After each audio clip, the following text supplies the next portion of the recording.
Hi, welcome or welcome back to my channel. And in this video it's like I thought कि 12th तो ख़त्म हो गई है. So अभी मैंने सोचा कि 12th के साथ साथ 10th भी स्टार्ट हो चुकी है दूसरों की. So ये वीडियो स्पेसिफिकली 10th के बच्चों के लिए है. And I'm just gonna share my own experience and what all mistakes I may have made due to which मतलब थोड़े से नंबर जो कटे हैं वो शायद से नहीं कटते if I hadn't made those mistakes. So make sure you don't make those mistakes and let's analyze and let's talk about 10th grade. Let's begin with my own marks, like how much I scored in 10th.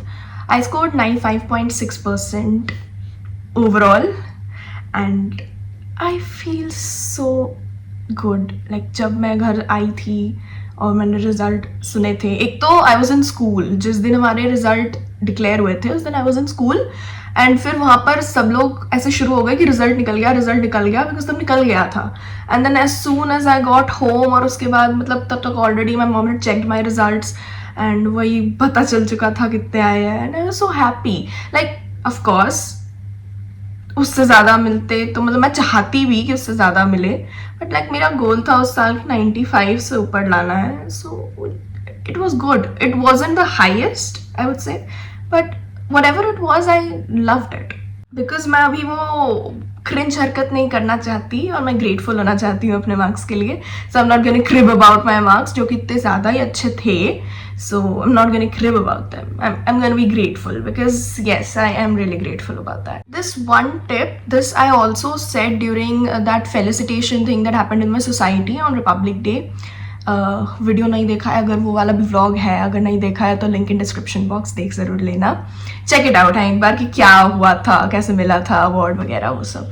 सो उस time पर भी मैंने ये एक चीज़ बोली थी mic में कि study regularly, like study small portions regularly. थोड़ा थोड़ा पढ़ो बट डेली पढ़ो. अभी जैसे 10th स्टार्ट हुई है लोगों की तो वो रोज़ पढ़ना शुरू कर दो और वेट मत करो कि लास्ट में पढ़ोगे. 10th वैसी नहीं है जैसी तुम्हारी अभी तक गई होगी सारी क्लासेस. लाइक मेरी तो 8th ऑनलाइन गई थी. सो 8th में पढ़ने की मतलब हालत बहुत ऐसे ना आदत भी ख़त्म हो चुकी थी बट या क्या कर सकते हैं. 9th अब हाई स्कूल स्टार्ट होता है 9th से and everything becomes so difficult but I managed it anyhow and then 10th भी अच्छा चला गया था. सो वही कह रही हूँ कि रोज़ पढ़ो, थोड़ा पढ़ना है. मैथ्स तो देखो बता देती हूँ, मैथ्स तुम्हें डेली थोड़ी बहुत प्रैक्टिस करनी ही पड़ेगी. Coming from a student who was terrible at maths, okay, terrible at maths. मुझे मैथ्स अभी भी नहीं आती और तब भी नहीं आती थी but still I manage to score a 95 out of 100 in maths.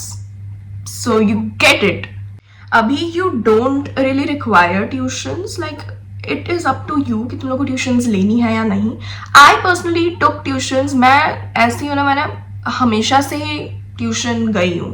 मैंने हमेशा से ट्यूशन्स करे हैं. मैंने 11th में भी करा, 11th एंड 12th में ऑनलाइन करा है एंड 10th में मैं जाती थी. मैंने साइंस और मैथ्स की ले रखी थी and it was like alternate days. 3 दिन मैथ्स होता था और 3 दिन साइंस होता था. 6 days a week. संडे छुट्टी. बट संडे भी कभी कभार टेस्ट हो जाते थे. Like most of the time test हो जाते थे और बिल्कुल बहुत कभी 3 hours वाले हुए. हाँ, एक आध बार तो 3 hours वाले टेस्ट भी हुए हैं. सो बी प्रिपेयर्ड कि 10th में लग के पढ़ना ही पड़ेगा और कर लो 1 साल. बट या इफ यू रियली थिंक कि तुम्हें ट्यूशन की ज़रूरत है, जो मुझे थी क्योंकि मुझे कॉन्सेप्ट्स भी नहीं समझ आते थे और मुझे मतलब कुछ भी नहीं समझ आता था और डाउट्स होते थे और रेगुलर जो प्रैक्टिस है जो कि मतलब मैं इतनी आलसी हूँ that I would have procrastinated if I hadn't gone to the tuition. So tuition was necessary for me. That is why I took it. If you don't want to take any tuitions, मतलब बेफालतू का खर्चा नहीं करना है उस पर and you think कि तुम खुद कर लोगे, देन खुद ही करना. मत लेना ट्यूशन, कोई सा भी ट्यूशन मत लेना. Instead you can rely on all those YouTube channels जिसके बारे में सभी लोग बात करते हैं. लाइक मैं तो भूल भी गई हूँ, मैंने 10th में बहुत कम यूट्यूब चैनल्स एक्चुअली देखे थे. सो आई डोंट एग्जैक्टली रिमेंबर. मैं वो लिस्ट डिस्क्रिप्शन में डाल दूंगी बट तुम लोगों को तो ऑलरेडी पता ही होगा कौन से चैनल्स बेस्ट है. बट मैं एक बार देख कर डाल दूंगी because I exactly don't remember. बहुत टाइम हो गया ना 10th दिए हुए तो भूल गई हूँ. सब्जेक्ट वाइज जो भी टीचर्स का मैं फॉलो करती थी, मतलब मैं ट्यूशन तो जाती ही थी बट अदर सब्जेक्ट्स भी थे. SST था, इंग्लिश था, हिंदी था, बहुत कुछ ही था भाई. IT भी था मेरे पास. तो वो सब मैं कैसे पढ़ती थी वो सब मैं डिस्क्रिप्शन में डाल दूंगी चैनल के लिए। मेरे मैथ्स के प्री बोर्ड में, ठीक है, बहुत एम्बैरेसिंग है, 53 आउट ऑफ 80 आए थे, एंड देन बोर्ड में 95 आउट ऑफ 100 आए थे। Like look at the jump, jump दिख रहा है कितना, मतलब हाई जंप। तो वो कैसे हुआ? सीधी बात, जो बोर्ड का पेपर होता है वो प्री बोर्ड के पेपर से बहुत ज्यादा हद तक इजी होता है। For some reason, I don't know क्यों, हमारे स्कूल में हमेशा ऐसा होता है। मैंने 12th में भी यही देखा कि जो प्री बोर्ड के पेपर थे भाई, वो करने में मेरी जो जान निकल रही थी, और फिर जो बोर्ड के पेपर थे, like there is a difference and you can spot the difference. तो पढ़ो, मैं ये नहीं कह रही कि बोर्ड का पेपर बहुत इजी है, पढ़ा छोड़ दो, नहीं, पढ़ो, अच्छे से पढ़ो, एनसीईआरटी से करो मैथ्स। मैथ्स तो मैंने एनसीईआरटी से ही की थी, हाँ। और एग्जाम्पलर के जो क्वेश्चंस कभी कभार हमारे ट्यूशन में हो जाते थे, अगर आरडी के एक आध और एग्जाम्पलर के एक आध हो जाते थे तो बस वही। अदरवाइज मैंने कोई अलग से बुक नहीं ली थी, मैंने अलग से कोई बुक रेफर नहीं की थी। मैं बस थोड़ा बहुत ज्यादा ट्यूशंस में जो इंपॉर्टेंट क्वेश्चंस और टेस्ट क्वेश्चंस होते थे उनको मैं जमा भी करती थी। मेरे ट्यूशन के टेस्ट में बिल्कुल अच्छे मार्क्स नहीं आते थे, सो मैं उनको भी कलेक्ट करती थी कि मैं कहाँ पर गलती कर रही हूँ। That is why like I could not believe, जब मैंने देखा था कि मेरे मैथ्स में 95 आए हैं, I literally could not believe कि मैंने मेरे ट्यूशन में नहीं आते थे, मेरे स्कूल के प्री बोर्ड्स में नहीं आते थे, मैं बट अगर मैं कर सकती हूँ तो तुम लोग तो कर ही लोगे। सो रेफर टू एनसीईआरटी। मतलब 12th में आने के बाद तो आई वुड से, अगर if you take commerce then तो आई वुड से कि और अदर बुक्स भी मैंने यूज की है, but in 10th I did not use any other books, I only refer to the NCERT. SST में मुझे लगता था ऐसे बार बार बुक स्विच ना करूं, इसलिए लास्ट में आते आते मैंने वो अरिहंत की ऑल इन वन ले ली थी। एंड सैम्पल पेपर्स की मैंने मैथ्स और साइंस की अरिहंत की बुक्स ली थी, वो सैम्पल पेपर वाली, वो रेफरेंस बुक कोई नहीं ली थी, सैम्पल पेपर वाली ली थी। एसएसटी वगैरह के लिए तो सैम्पल पेपर्स एक्चुअली हमारे स्कूल के जो टीचर्स थे उन्होंने बहुत सारे, मतलब 100 के अराउंड सैम्पल पेपर्स उन्होंने भेज दिए थे। ऑब्वियसली मैंने 100 नहीं किए थे, और मैं एसएसटी में पेपर्स सॉल्व नहीं करती थी, मैं उनको देख लेती थी क्वेश्चंस कैसे है और उसके आंसर्स कैसे है। Now my mistake, may be this was my mistake, I don't no, क्योंकि मेरे एसएसटी में भी 5 मार्क्स जो कटे हैं, ये सब में 95 और वो आईटी में 98। आईटी ने मुझे इतना सही, मतलब आईटी में 98 आया है, मैं कितनी खुश हो गई। क्योंकि आईटी का ना सिलेबस ऐसा होता है, देख सबके पास नहीं होगा, but I had that as in my 6th subject, as my additional subject, सबके पास नहीं होगा। आईटी ऐसी चीज, अभी तो एआई कर रहे हैं वैसे बच्चे, आईटी मेरे टाइम पे था, मतलब 2 साल पहले, मेरा टाइम, कितनी बुढ़ा आ गई हूँ मैं, 2 साल पहले आईटी था हमारे स्कूल में। हमारे स्कूल में भी उसके जस्ट अगले साल से ही एआई इंट्रोड्यूस कर दिया था। सो हमारा तो आईटी था, हमने वो किया था। इतनी मोटी बुक होती थी, और जो स्कूल के पेपर्स होते थे वो हमेशा वर्कशीट से आते थे, जो वर्कशीट हमें मैम भेजती थी एग्जैक्ट उससे उठ के क्वेश्चन आ जाते थे स्कूल के पेपर में। तो मैं क्या करती थी, मैं प्री बोर्ड के टाइम पर ठीक सिर्फ वो रट लेती थी वो वर्कशीट्स की, उसके आंसर्स क्या है और जाके लिख देती थी, आ जाते थे मेरे फुल मार्क्स प्री बोर्ड्स वगैरह में। बट वो नहीं करना, वो सबके स्कूल में भी नहीं होता और बोर्ड में भी नहीं होता। बट थैंकफुली बोर्ड के टाइम में मैंने अच्छे से पढ़ लिया था। आईटी के लिए तो हमारे पास 10 दिन का गैप था, और फिर एसएसटी के लिए हमारे पास 1 दिन का गैप था। सोचो, तो मैंने आईटी के गैप में पूरा टाइम एसएसटी पढ़ा था, और उस वाले गैप में होली भी पड़ गई थी, तो होली तो मैंने खेला ही है। मैंने 10th में भी होली खेली है, मैंने 12th में भी होली खेली है, और पेपरों के गैप्स के बीच में खेली है।